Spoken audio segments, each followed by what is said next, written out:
Hey, welcome to my website. And if you're just joining us, welcome back. I've been off the air now for about 6 months, took a little 6 month break.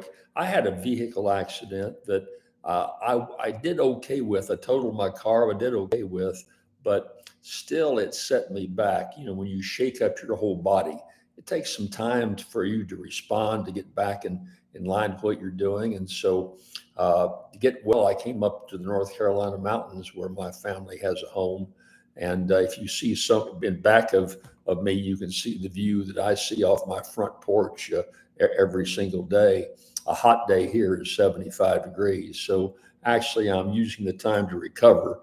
And I pretty much have recovered now, back driving again and doing things that I was a little leery about at my age. You know, I'm 85, so I'm not the spring chicken I used to be. But welcome back to those of you who have been following me for many, many years, and welcome to you new viewers that are watching us here on Jim Brown, Louisiana. I want to talk a little bit today about what the president has done in Washington, D.C. He's called out the National Guard in Washington. He's asked other states to pitch in and help. I see that there are governors in South Carolina and Virginia, I think in Ohio, who are sending troops to Washington. Good idea or bad idea? Some people think it's just appalling that we federalized National Guardsmen whose job is to fight the wars and are on the streets in Washington. Well, first of all, National Guardsmen don't fight the wars. Although there are some exceptions, often you can be detailed to overseas, to the Middle East. But as far as day in, day out activities, I know down in Louisiana, thank goodness for the National Guard down here. They're on call when the hurricanes hit. We've been lucky the last couple of years, no hurricanes have hit, but like I say, it's luck. And no, certainly in the future, we'll have major hurricanes. We need those National Guardsmen there to protect us within the purview of America in the United States. That's what the National Guard was set up for, not to go fight wars. Well, I think there's a crisis in Washington, D.C. It's the nation's capital, where they have millions of tourists and where also it's the seat of government. And it's been a war zone, quite frankly, over a long period of time. Let me give you some figures to show you what's happening in Washington, D.C., if I can. Their homicide rate last year, just a year ago, was 27.3% for every 100,000 people there. That's 6 times higher. Let me tell you, 6 times higher than New York City, Atlanta, Chicago, and Compton. It's not higher, by the way, than New Orleans. And I see on the president's list of possible other cities he may bring in national groups to, is New Orleans is on that list. And it should be, and I'll tell you why here in a few minutes. Anyway, in Washington, the number of juveniles arrested in Washington, D.C. has gone up each year since 2020. Many who've had prior arrests for violent crimes. Used to be the thugs were 28 or 30. Now they're 13 and 14, and often girls involved in the pack that commits these crimes. I can tell you what happened down in New Orleans here last year. Lady in the middle of the afternoon, about 3 o'clock, was at Whole Foods down there on, those of you that are watching in the New Orleans area know Whole Foods on Tchoupitoulas. And her car was carjacked. Her clothes caught in the door. She was dragged about a block, killed, and the drivers of the car were like 14 years old, 15 years old, and there were girls involved in the pack. So it's a different world in which we live today. I'd be reluctant to call out the National Guard 10, 15 years ago, but with juvenile crime just skyrocketing, it doesn't bother me one bit.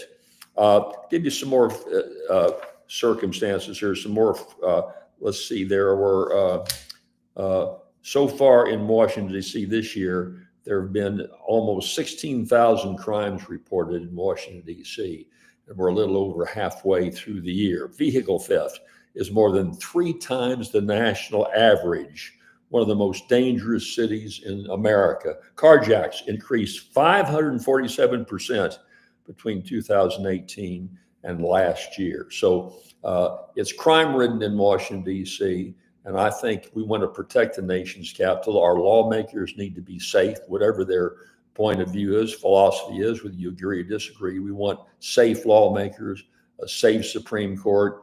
and a safe scenario within our capital, as well as for the average person and their businesses up that way, walking down the street. Washington used to be this wonderful walk down the street neighborhood type area, not anymore. And I want to divert to New Orleans if I can. President gave a list of cities that he is considering sending National Guard troops to, one of which is New Orleans. New Orleans is the crime-infested capital of the world in many, many categories. I mean, the juvenile crime, I mentioned the terrible example before, is just penetrating and just going out of control. Robberies, murders down that way. I used to have most of my life when I was in law school back in 1963. I graduated there in law school in 1966. And during all that time, I lived in the French Quarter. And thereafter, for many, many years, my family and I kept an apartment in the French Quarter up till just a year or two ago. We loved it down there. I'd go down on weekends in many instances, and my wife and we pull into a garage where we had some long-term parking that contractually by the month was very reasonable, I thought. Pull my car in maybe on a Thursday evening when we came down from my home in Baton Rouge, and didn't touch the car until the following Monday morning when I had to come back home to work. It was a walking, New Orleans is a walking city. The French Quarter, my apartment was right in Jackson Square, overlooking St. Louis Cathedral and all that magnificent, the coffee houses, all the great locations there in those apartments, which were supposedly the Pontalba apartments, named after a French duchess named Pontalba, the oldest apartments in America.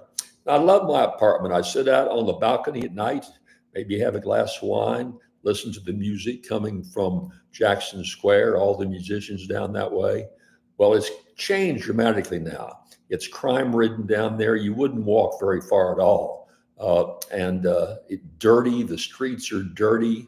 And you can blame a lot of it on the mayor that was just indicted. I'll talk about it in next week's video. But it's not just that. It's just a mindset down there of the crime, not enforcing criminal laws in the books, trash everywhere. I'd come out of my apartment, trash all over the street, be people leaning against my door, falling into the doorway when I'd open the door. The state owned the apartment I was in. They just didn't take care of the apartments. So finally, after some reluctance and soul searching, I gave up my apartment down there. I don't want to say I've abandoned the city. I've got a son and grandsons that live in New Orleans, and I'm down to see them regularly. But you know what happens when the sun goes down? I'm back home to Baton Rouge. And that's not right. It ought to be a beautiful place to live and walk, stroll in the evening, go out to dinner, enjoy yourself. And I just didn't do that anymore. So I've basically given up on New Orleans. So I make those points about enforcing crime.